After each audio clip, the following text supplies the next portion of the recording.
Isang araw, lumapit ang alagad kay Buddha at nagtanong, "Guro, totoo po ba ang reinkarnasyon?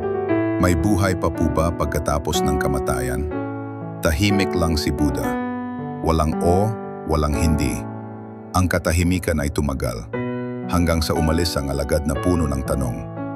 Lumapit ang isa pang alagad, "Guro, bakit po kayo nanahimik? Hindi ba mahalagang malaman ang katotohanan?" Ngumiti si Buddha.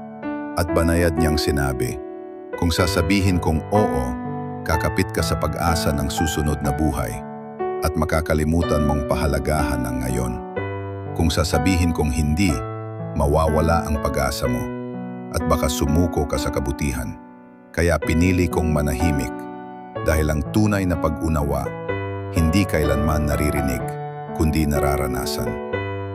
Tahimik ulit ang paligid, ngunit sa katahimikan, naroon ang sagot.